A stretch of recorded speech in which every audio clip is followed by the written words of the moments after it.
It's a battle between the Kings of the North, Pittsburgh on the road in this one. Steelers at 6-4 after taking care of business versus Cincinnati. Pittsburgh, after starting 4-1 and being 1-3 in their last 4 games, needed this one as well. They are off to Chicago to take on the 7-3 Bears. At some point, there can't be any more nail left to bite off, right? And it is good! The comeback kids, Chicago Bears, do it again! 5 of Chicago's 7 wins this year have drawn the attention of Detective McNulty. It's must-see TV because you never know how they'll pull it off next. Here's the running tally: a blocked field goal, late-game fumble recovery, crazy long TD pass, big TD run from the quarterback, last week's wire job, a huge kickoff return that set up a game-winning field goal, and covered for a faulty offense.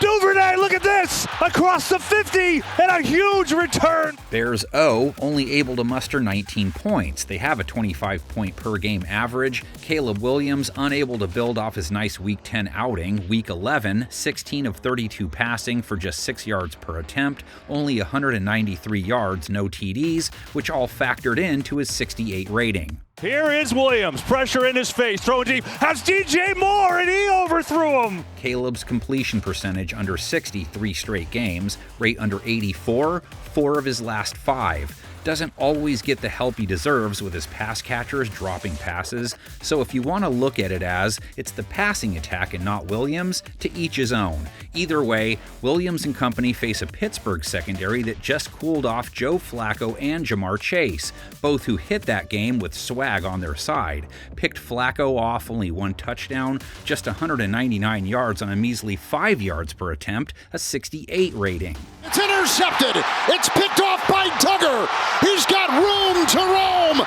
That brought their rate allowed for the year down to an even 90. They are last in yards per game allowed, but it's because they've faced the most pass attempts in the NFL, which does mean more chances for TJ Watt and company to do their thing. 33 sacks for the season as a team, 3rd most. Only 1 sack of Flacco on 40 pass attempts. Now they have to try and chase down Houdini. Caleb should be cast in the next Now You See Me, Now You Don't movie. Took 2 sacks versus Minnesota. Should have taken like 4 or 5. Williams in trouble. Van Ginkel brings him down!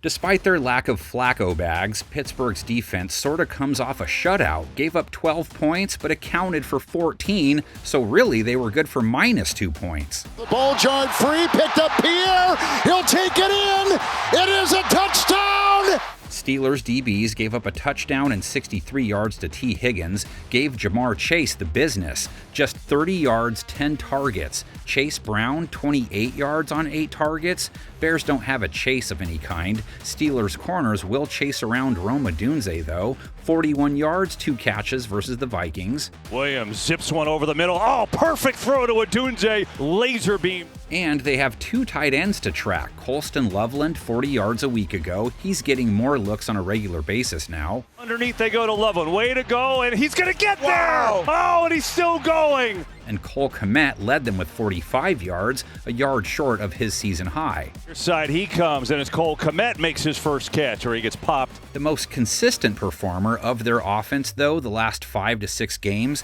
DeAndre Swift, 90 yards versus the Purple Guys, 80-plus yards in 4 of his last 5. They'll run it to Swift, dancing around, breaks a couple tackles. Oh, good run. He could lead the way again versus Pittsburgh as they gave up 99 yards on 5.5 a carry to Brown along the ground. Chase Brown gets the call, swerving and accelerates into the secondary. He made a miss. Can't forget about Williams, who uses his escape abilities to take off sometimes, which he's done plenty of recently. Unlike his counterpart, if he plays that is, Aaron Rodgers hurt his hand last week. It's a small fracture. He was looking good before he left. 106 rate, 9 of 15 passing, 116 yards and a touchdown. Aaron Rodgers with a touchdown pass, number 522. If he can't go, it is that time of the year when Rudolph tends to come to the rescue. Mason came off the bench last week and threw for 127 yards on 7.9 per attempt, a touchdown, a 118 rating.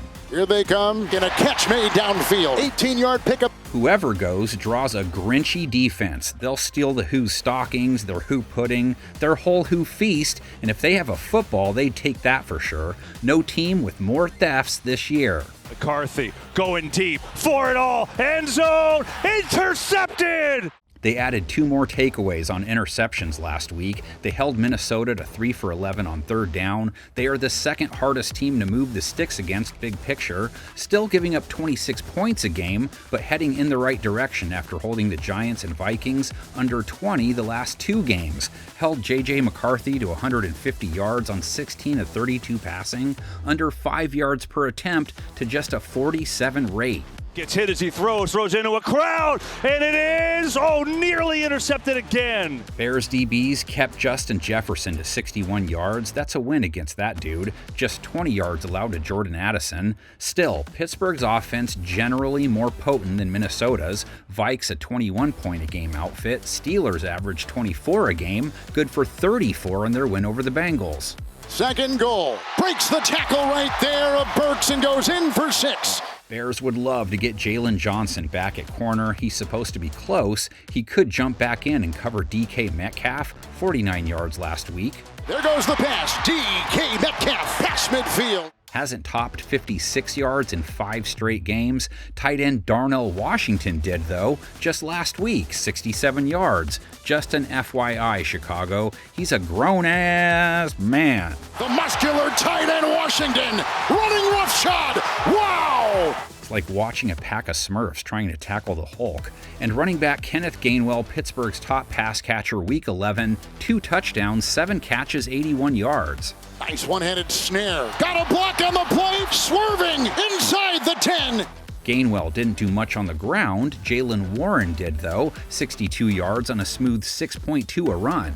Can't bring him down. What a run. Galloping for 35. 4.7 or better in 5 of his last 6. Plenty of incentive to load up on him. Bears gave up 70 yards, 4.4 a carry to Aaron Jones, 45 yards on 7.5 per, and a score to Jordan Mason, giving out 5.2 an attempt on the season, so nothing new there. Stick with the run. It's Mason. Breaks the tackle. Jordan Mason. And Steelers-Bears first got in the ring together in 1934. Chicago beat Pittsburgh the first 10 times they met. Let's check out their 1971 battle. 1971 was a critical year, for the Bears hoped to end a string of 2 consecutive losing seasons.